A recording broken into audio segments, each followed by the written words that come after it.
lesson over electrochemistry, which is in chapter 20 of our AP Chem book.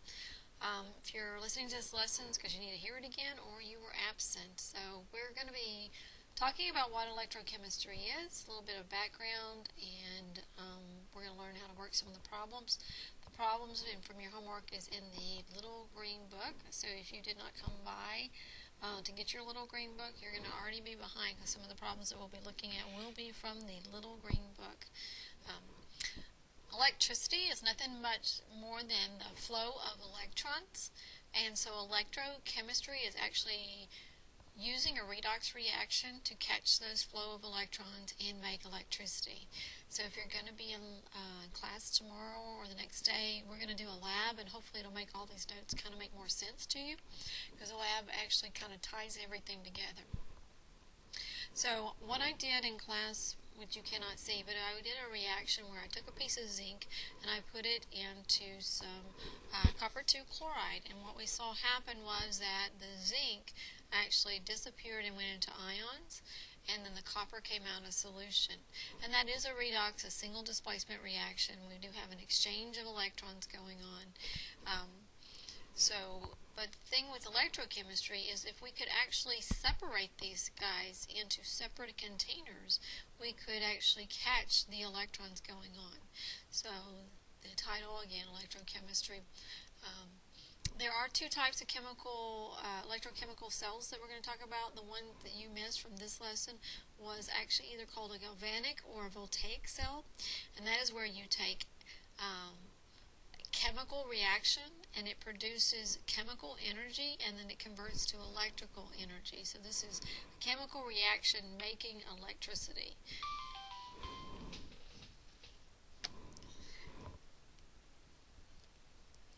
The opposite of that would be an electrolytic cell. An electrolytic cell is taking electricity and actually making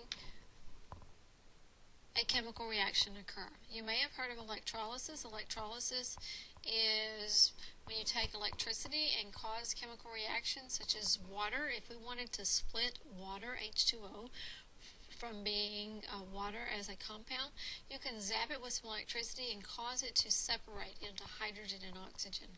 The reason we don't do that, it costs a lot of money to be able to get the oxygen that way. So today we're really going to be talking about the galvanic and voltaic cell, but I would like you to know the difference between the electrolytic cell and the voltaic cell. Again, voltaic is where it takes chemical reaction and makes energy. Electrolytic is where it takes energy and makes a chemical reaction. We're going to start talking about the voltaic cell. Actually, this is a representation of what I did in class. I took a piece of zinc right here and I put it in some copper chloride. Copper 2 ions are blue, and so that's why giving it its blue color there. We let it sit, and what was happening is that the copper started going onto the zinc, and so it started changing colors here. And the zinc started going out into ion form. After we left it, then this, you can see by the reaction, the zinc went to ions and the copper ions went to copper solid. And that's what this part said. A piece of zinc metal is placed in a solution. Copper ions are blue. The zinc slowly dissolves as it oxidizes, producing zinc ions. And the copper ions gain electrons and are converted into copper atoms. And this happens really, really fast. So when they're in the same container with each other, that's going to happen really fast. If I could somehow separate this and slow this reaction down, I could actually maybe light a light bulb or something. And that's what we're going to learn to do. This energy can be made useful in a device known as a voltaic cell, which is really nothing more than like a battery. Your car battery has sulfuric acid and water, and there's a chemical reaction going on, and that is actually an example of a voltaic cell. So the next slide is going to show something very, very complicated. We spent a lot of time going over this in class, and you're going to be required to draw something like this, and this is what we're going to be creating in lab. It looks very, very confusing, but basically it's the same reaction going on. If you look over here on just this side here, we've got a piece of zinc metal, and I'm sticking this piece of zinc metal in zinc nitrate. Now if you were to stick a piece of zinc metal into zinc nitrate, nothing's going to happen. Zinc metal and zinc nitrate do not react with one another. So me doing this, nothing's happening. Over here in this other beaker, I have a piece of copper. This copper I'm sticking into copper nitrate. And if I stick copper in copper nitrate, again, nothing is going to happen. So when is something going to happen? Well, what happens, you can take a piece of wire, which is what this is going on. We really don't have to have a switch, we don't have to have a voltmeter, but we do need that wire, and we connect the wire from one metal to the other. What's going to allow it to do is have a pathway for electrons to start flowing. And electrons are going to go from the side that wants the electrons the most, the ones that want to gain the electrons. So the one that wants to become reduced the most likely to be reduced, is going to want the electrons. This guy here, this side, if we look on our little sheet that I gave you between single and double displacement, zinc is actually more reactive than the copper. So this we say is a higher area, higher potential. This is a lower, and electrons always flow from high to low. Just kind of like water always flows downhill from high location to a low location. That's the way the electrons are going to flow. So the electrons are going to go from this side over here over to this side over here. When that starts happening, we're going to start to see this piece of zinc start disappearing. So this zinc solid is actually going to start going into zinc ions as it loses its electrons. It's losing its electrons. So over here we actually have oxidation occurring. This side over here is gaining the electrons, so we actually have reduction going on over here. And the electrons are flowing from this side, the oxidation side, over to the reduction side. And what's going to happen here is these coppers are actually going to go into solution, and you're going to start to see this metal is going to get bigger, this metal is going to start getting smaller. But if we were to put like a light bulb in or something in here, this light bulb would light up. We can put a voltmeter in lab. We're going to use a little voltmeter, possibly use a little light bulb if I can find one small enough. But we're going to catch this electricity, see if we can light that little light up there. Now, as these electrons move, this side over here is losing electrons. This side over here is gaining electrons. This side over here, because it's gaining those electrons, will eventually reach a point where it doesn't want any more electrons, like it's full. Because this side's going to be getting very, very negative. This side over here is going to be getting very, very positive. So eventually this reaction is just going to stop. So the way we can make this reaction continue and go longer is we put in something weird like this. This is like a glass tube. Inside the glass tube we have some sort of ionic compound. It's called a salt because a salt is nothing really more than an ionic compound that will break apart in water. And sodium nitrate, NaNO3, would become aqueous. It is an ionic compound. So this is a good example of a salt. These things right here that look kind of weird, those are cotton balls. And what the cotton balls are doing is holding that liquid in just and letting a little bit ooze out at a time. I would like you to see right here. This is called the cation part of our ionic compound. And the cation part, which is the positive part, is going to move over here to this side. The reason it's moving over to this side is because this is where those electrons are going, and this is the side that's becoming really, really negative. So in order to balance out those charges, these positives will flow this direction. So the cation is going to flow over here where reduction is taking place, and the anion, because this guy is losing the electrons, this side is going to become real positive. This is going to move towards the side that's becoming positive. So it's moving towards the oxidation side. So hopefully you're getting this. We're going to do one together in a moment. We do a little bit of labeling of things. These things that are sticking up out of the water, they're called electrodes. On your car battery, you have electrodes. If you ever needed to jump start your car, you can see these two posts sticking up. Those are called electrodes. Well, those electrodes have names, and they're named based on what's going on at that electrode. Over here where oxidation is concerned, that is called the anode. A lot of books will say anox. If you can remember anox, the anode is oxidation. Over here where reduction is taking place, they say this is called the cathode, and they say you can remember that because of red cat. Red cat and anox. I remember that the consonants are the same and the vowels are the same. So A and O go together and R and C go together. So this is called my anode. This is called my cathode.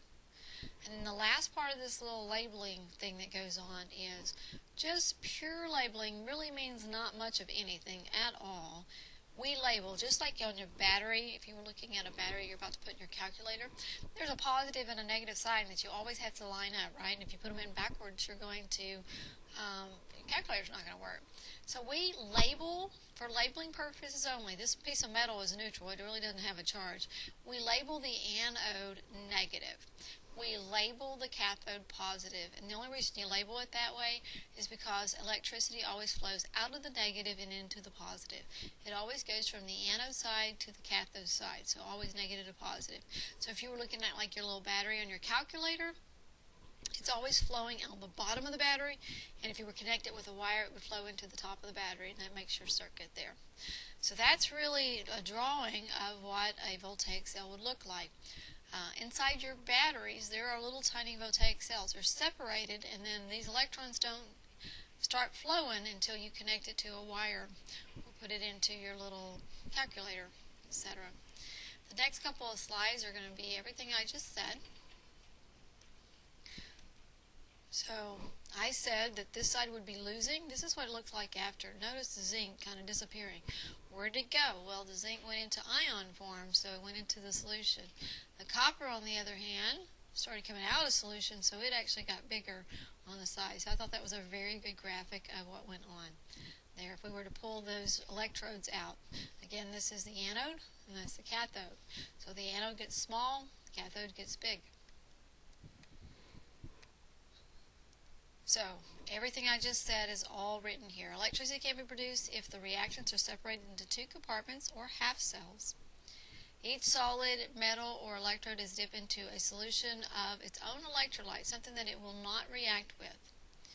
There are times where we might want to do make a voltaic cell out of something that doesn't have a metal to it, or a solid metal. If we were like testing mercury, and we want to know how he would conduct electricity. Well, mercury is a liquid, so it would be really hard to make an electrode out of him. So we use either carbon or platinum if it doesn't have a metal. So that's really kind of just a trivia thing, just in case you've ever seen carbon sticking up in a picture or platinum.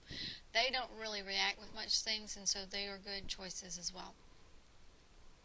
Now I said the oxidation occurs at the anode. We say anox. Anode is given a negative label to illustrate that this is the source of the electrons.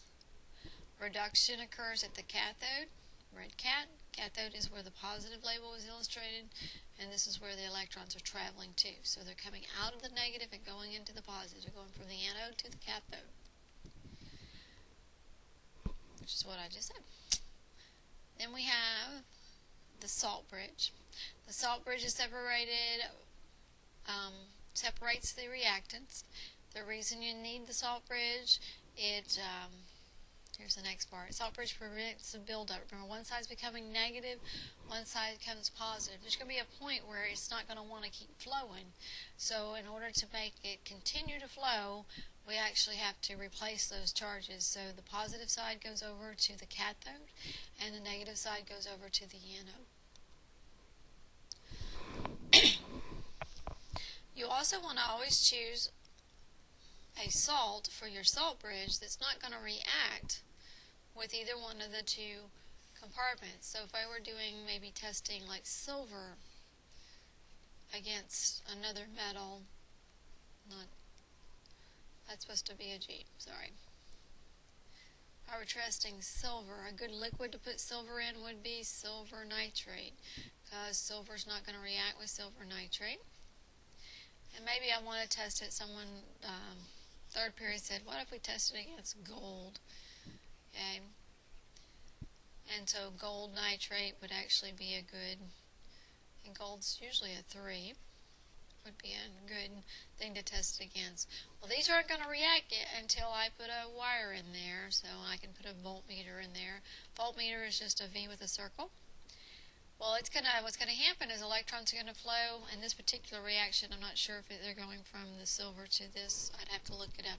So I'm not even going to draw those in there, but the point I was trying to make with this particular one is that when you go to choose a salt bridge, it does have to be a salt, but you have to be careful which salt you want to choose. So if you chose sodium and chlorine, sodium chloride, this would not be a good choice, because this guy, if he starts flowing through here, is going to find that silver, and it's going to make silver chloride, which is a white precipitate. So we'll start to see a white precipitate taking place.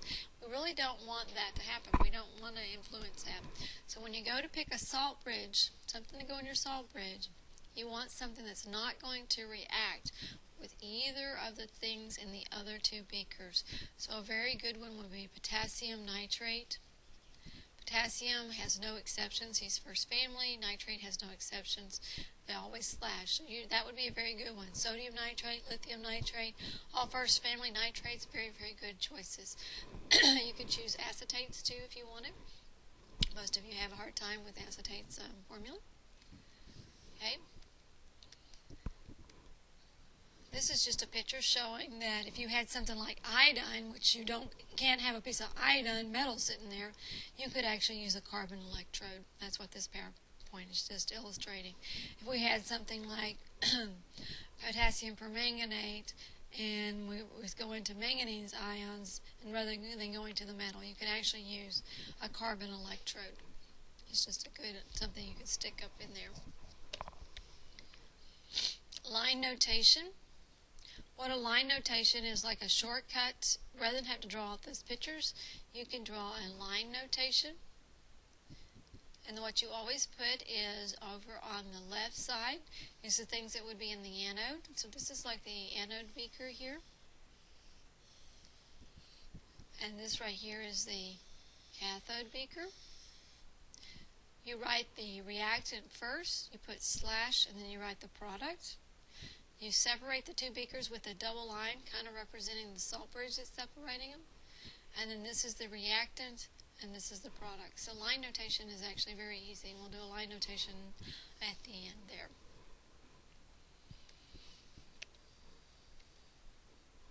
This is the reason the electrons are going to flow. I'm going to let you tap through these and read these for yourself. I read them to the class. It is getting more into physics, so if you like physics and you want to know why the electrons actually even flow, it has to do with their potential difference, which is something called voltage. The analogy the book always gives is electrons flowing is like water flowing downhill. The reason they go from the A to the C is because, and I kind of said it earlier, but that it's going from an area of higher to lower. So I don't know what that is, to lower, and so the electrons are going to flow downhill. It's called an electromotive force. Is the force that's pushing them down. This is gravity force. The flow of electrons are being pushed by electromotive force. And again, you guys in physics should have learned about potential energy, which is the energy about to happen. So if it goes from an area of higher potential to an area of lower potential. And if the anode is higher, then it will cause it to flow.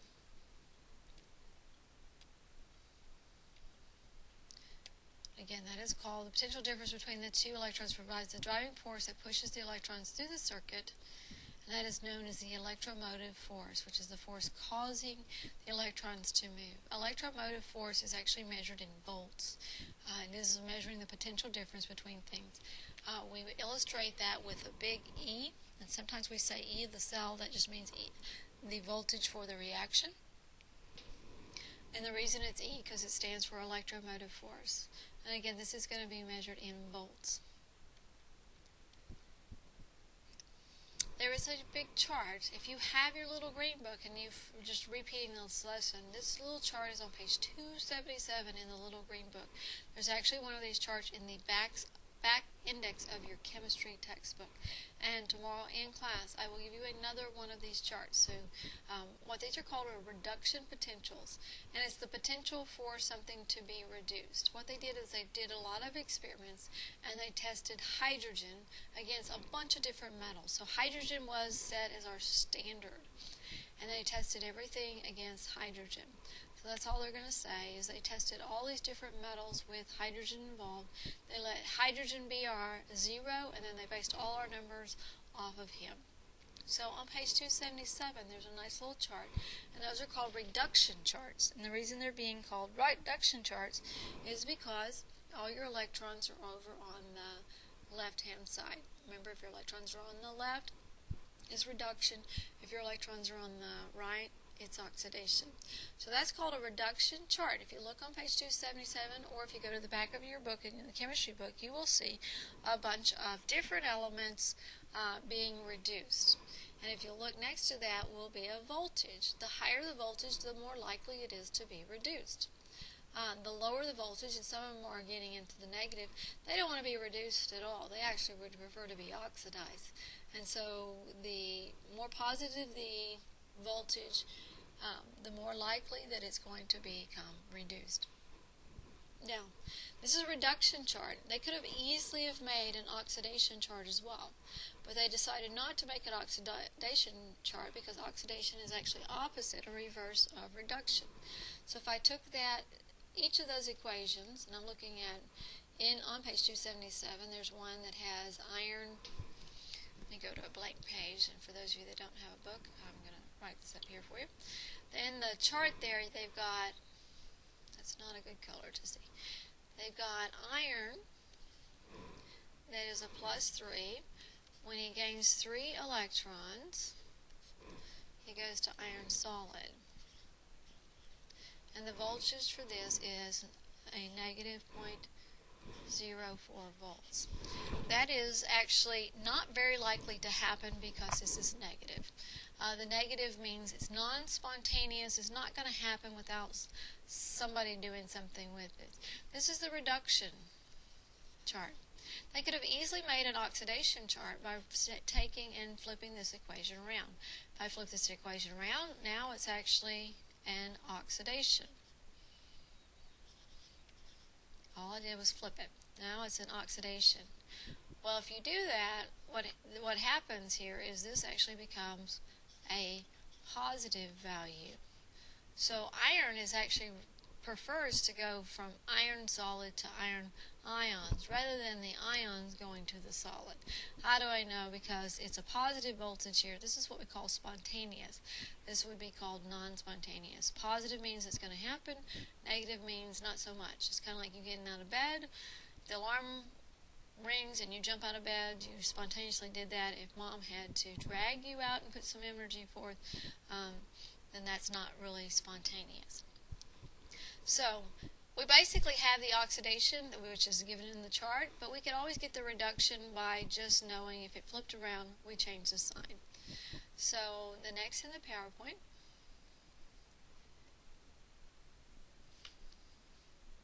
was an example of how you go about calculating voltage. The very first thing is you break into half reactions.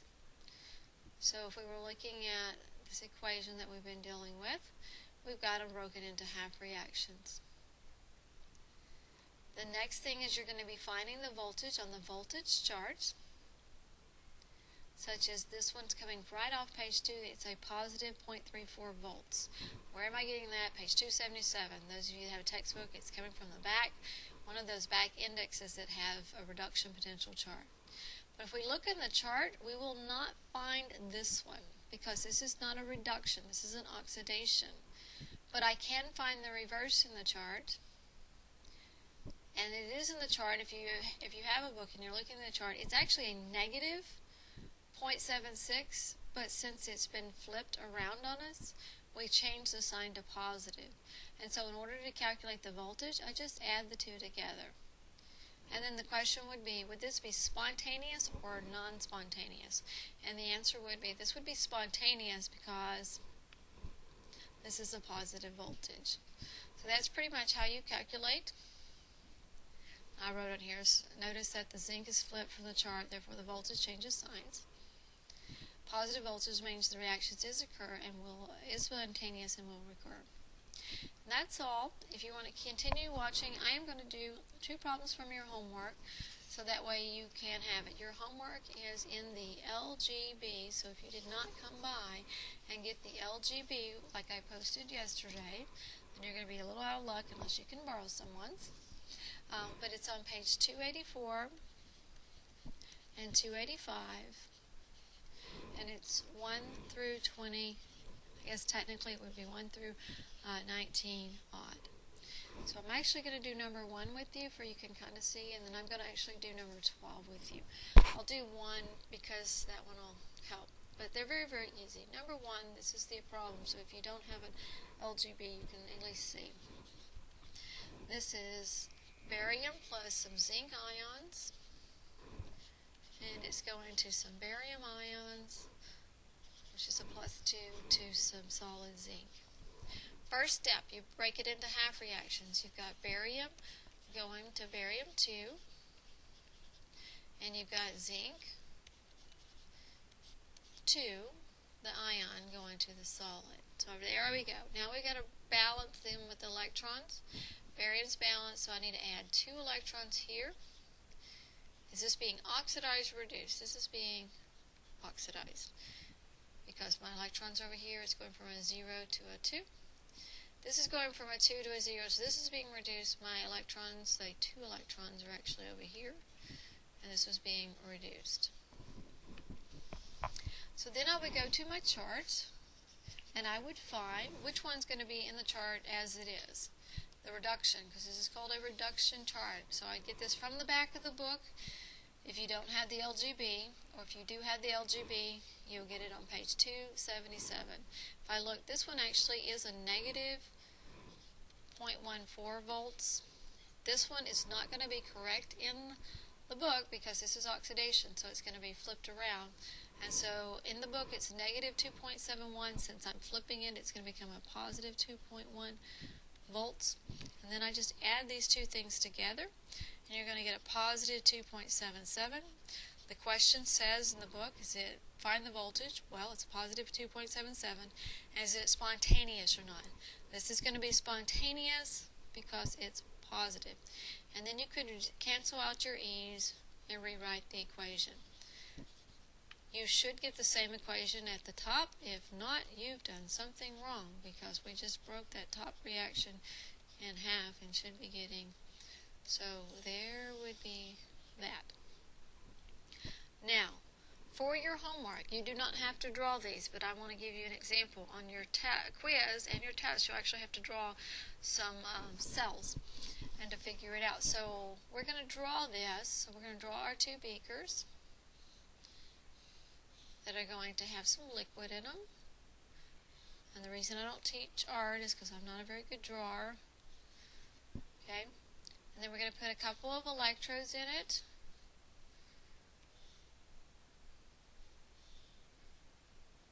Okay? Now we've got to decide. I always put the anode on the left and the cathode on the right. I just do that because all electrons are always going from the anode to the cathode, and I like to draw my arrows from left to right. So we got to decide which one's the anode and which one's the cathode. If you remember, it was anox and red cat. Or you can remember the vowels go together and the consonants go together. So my anode is going to be this equation. So this guy's going to be a piece of barium. This guy's going to be a piece of zinc. Not the ions, because they're a piece of metal. They don't have a charge. Okay, and then we got to put them in some sort of solution. I would highly recommend that you put them in a nitrate solution, since nitrate doesn't have any. So barium nitrate would be over here, and this would be tin nitrate over here. Alright, they're still not going to react, because this is not going to react in this is not going to react this until I put a wire between them. And I would put a voltmeter, probably just so we could catch the voltage. Okay. So now we're going to get, now what's going to happen though is our electrons are going to start building up over here, and we're going to get negative over here, we're going to get positive over here. So we want this reaction to keep going. So in order to make it keep going, we're going to have to put this salt bridge in here with my little cotton balls. And a good salt to pick would be potassium nitrate. You could do sodium nitrate. In lab, we're going to use. Now, I wrote them separate because they're just ions floating around. And I wrote the potassium on this side because remember, this side is what's getting to be negative. So these this potassium is going to end up going this direction. This sodium is going to end up going this direction to help balance out the charge, which is what a salt bridge does. It helps balance out the charge. A couple of little minor details that we want to add to our drawing. We want to add our electrons and show which way they're going. They're going this direction. Doesn't matter how many you draw. I just wanted you to show me that the electrons are traveling from the A to the C. And the last bit is just a labeling of the electrodes. We know this is the anode. We know that's the cathode. We were just going to technically label this negative, just like on a battery. And we're going to label that positive, just for we'll know that it's going this direction. Okay, so that's how you would draw. Please do not draw this on all your homework. I just did this to show you with number 1, just for you to have an example. You do not need to draw this on all your homework. You will have to draw one on the quiz. Now I would like to do I'm still on page 284. I would actually like to do number 12 with you, which is not one of your homework ones, but it will give you a good example of your homework. It has this written, iron 3 plus 3E minus, and it's got it going to iron solid, and then it's got mercury 2 plus 2E minus going to mercury solid. Now I'm hoping something's standing out right now. Notice my E's are on the same side of the equation. The directions for this: in the following problems, you are given a pair of reduction reactions. If a cell were constructed in which the pairs of half reactions were possible, meaning spontaneous, meaning positive, what would be the balanced equation for the overall cell reactions that would recur? Write the half reactions that occur at the anode and the cathode and calculate the voltage.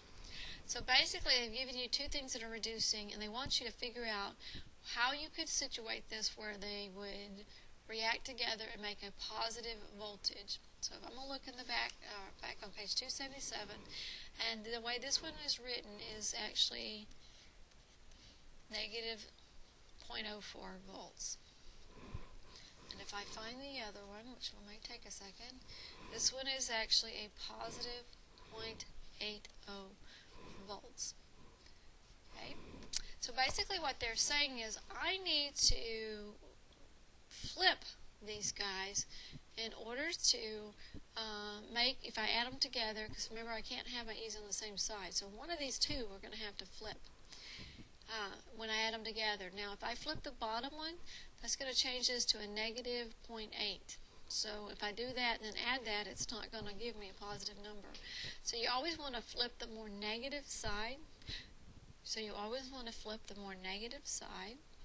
So this is the more negative side. So I'm going to flip him around and rewrite him. My pen is freaking out on me here. Trying to put my arrows together, but not helping very well. And when I flip it, it changes this sign here. So I'm going to mark through this one because I don't need that one. So now I'm dealing with these two.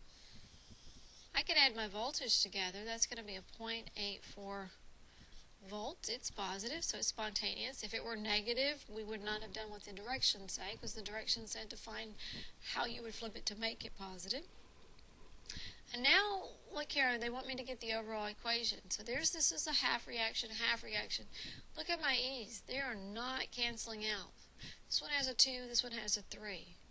So their suggestions, maybe find a number they'll both go into, like 6. So I need to multiply this by 3. This gets multiplied by 6. This gets multiplied by 3. This gets multiplied by 2, 2, and 6. Now those E's are going to cancel out. Notice it didn't do anything to the voltage. That's because voltage is an intensive property. So me putting those coefficients is not mattering. So I'm just going to now bring down my balanced equation.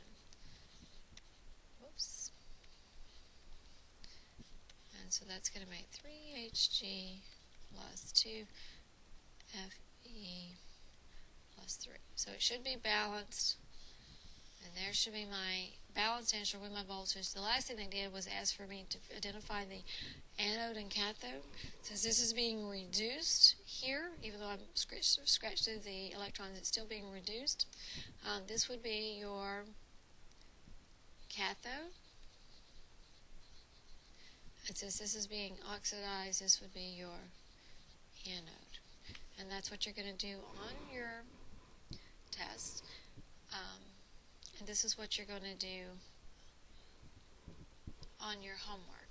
I'll back up for a second and show you back to this one that we were drawing and show you how we would do the line notation. The line notation is just basically taking this up here and starting with the anode, and you would write that it's BA, and it would be one slash going to his product, which would be this. So it looks like that. Then you would have a double line, and then we draw the cathode side, which is this reactant, slash, and then that product. So basically it's looking at the two half reactions, anode and cathode. So that is the line notation for this drawing. So we want to draw it out. I'd like you to be able to do both. The line notation is very, very easy. So again, your homework was a little green book, 1 through 20 on. You do have a quiz, and hopefully this helped, because I'm really, really tired of teaching through the computer. So, alright, so good luck.